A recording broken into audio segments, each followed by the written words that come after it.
Hello प्यारे बच्चों, कैसे हैं आप सभी? बढ़िया हो? चलो, आज हम 20 चैप्टर पढ़ेंगे। इससे पिछली क्लास में 19 चैप्टर पढ़ा था और आपको होमवर्क भी तो दिया था। क्या बच्चों, आपने होमवर्क कंप्लीट कर लिया?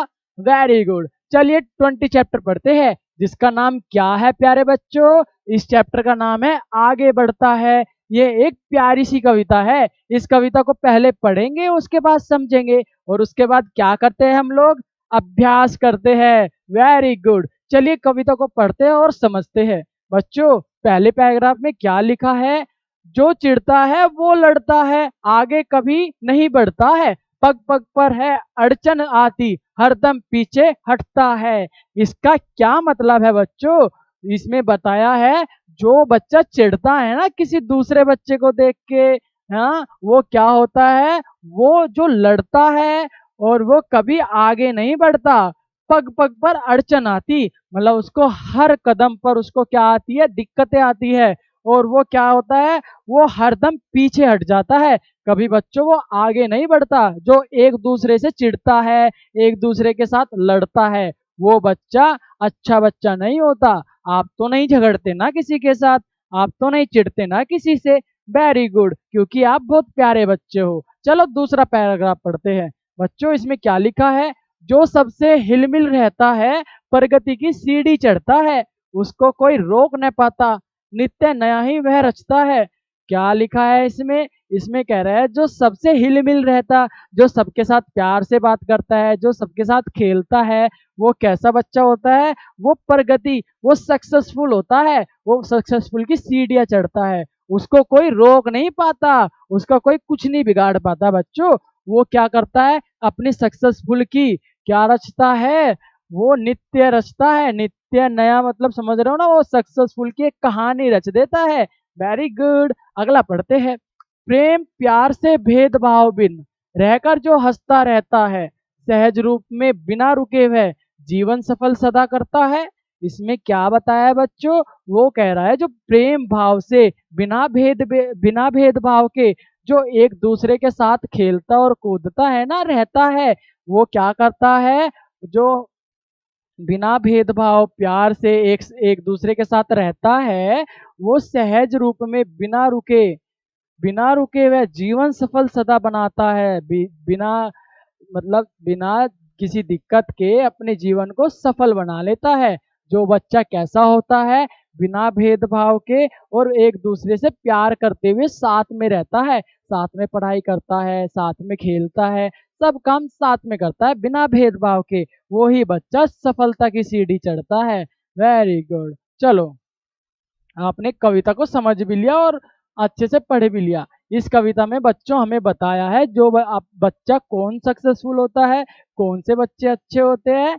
वो होता है जो एक दूसरे से चिढ़ता नहीं है, बिना भेदभाव के एक दूसरे के साथ प्यार से रहते हैं।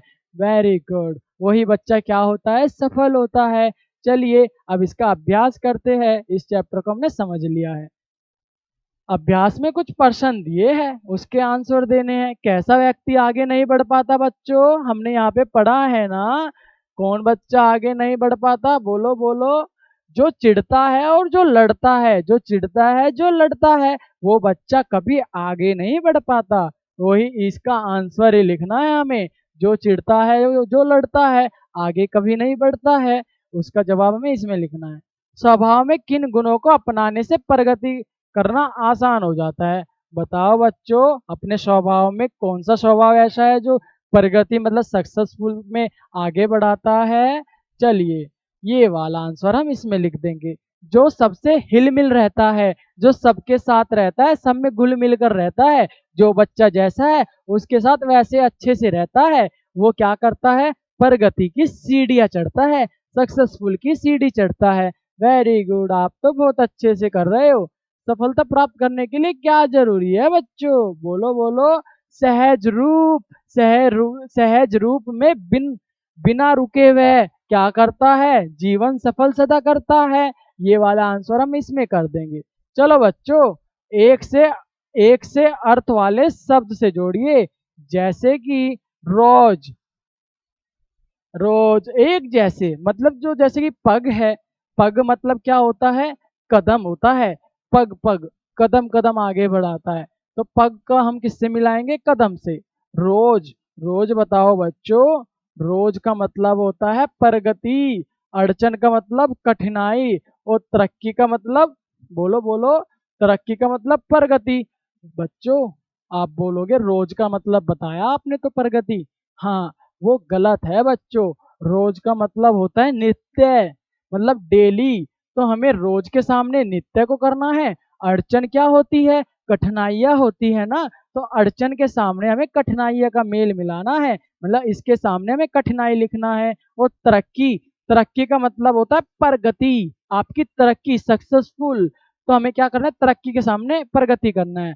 मेल मिला लिए ना अपने अच्छे से, वेरी गुड। पग के सामने कदम, रोज के सामने नित्य, अड़चन के सामने कठिनाई, और तरक्की के सामने प्रगति लिखना है। Very good. चलिए आगे करते हैं। समान ध्वनि वाले तुक वाले शब्द मिलाने हैं। समान ध्वनि वाले, जैसे कि चिढ़ना, लास्ट में क्या आया इसके? आ। तो ऐसे कोई शब्द लिखो जो इसी के समान सुनने में आते हो, एक जैसी ध्वनि हो, और उसके लास्ट में भी आ हो। चिढ़ना, इसका समान तुक वाला शब्द क्या होगा जो समान ध्वनि देता हो, एक जैसा सुनने में आता हो?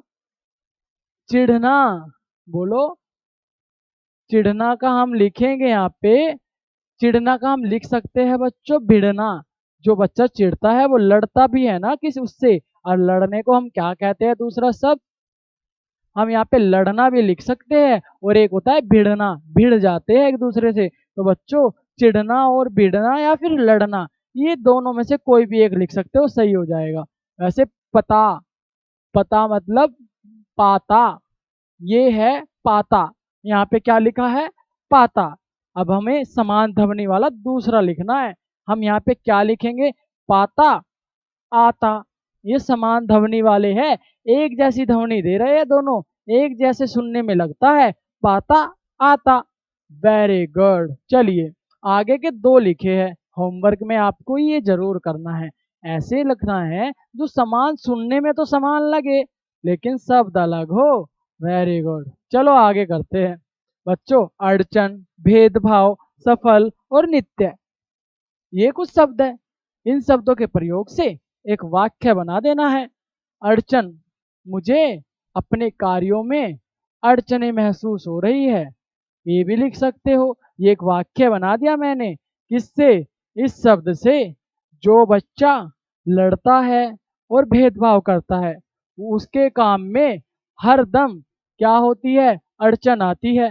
Very good. ऐसे कर लेना है बच्चों, बाकी शब्द ऐसे ही वाक्य बनाने हैं। फिर क्या करना है? पांचवें नंबर का उल्टे अर्थ वाले शब्द लिखने हैं। उल्टे अर्थ वाले शब्द मतलब पीछे, इसका उल्टा अब क्या होगा? आगे। रोना मतलब हंसना। Very good. आगे के दो आपको कर। तो चलिए बच्चों 6 नंबर का क्वेश्चन कर लेते हैं। आप कर लोगे ना? पांचवें नंबर के लास्ट के दो, इनके उल्टे अर्थ वाले करने हैं। चलो मैं बता देता हूँ। जैसे उतरना का क्या है? चढ़ना। और असफल का सफल। वेरी गुड, आपके ये भी कंप्लीट हो गए बच्चों। 6 नंबर पे आपको घोड़े का चित्र दिया है। इस पे ना पहले आपको पेंसिल से घोड़ा के डॉट डॉट के सहायता से पूरा घोड़े का स्ट्रक्चर बना लेना है। उसके बाद इसमें कलर भरना है, और आपका अभ्यास पूरा हो जाएगा। फिर हम नेक्स्ट क्लास में पढ़ेंगे 21 चैप्टर। इसमें तो आपने 20 चैप्टर कंप्लीट पढ़ लिया। होमवर्क करने से पहले बच्चों एक बार आपको रीडिंग लगानी है, फिर अच्छे से समझना है, उसके बाद ही आपको अभ्यास चालू करना है। ओके बच्चों, ठीक है, मैं आपको मिलूंगा नेक्स्ट चैप्टर में, और आप तब तक अपना होमवर्क कंप्लीट कर लो। ओके बच्चों, बाय बाय।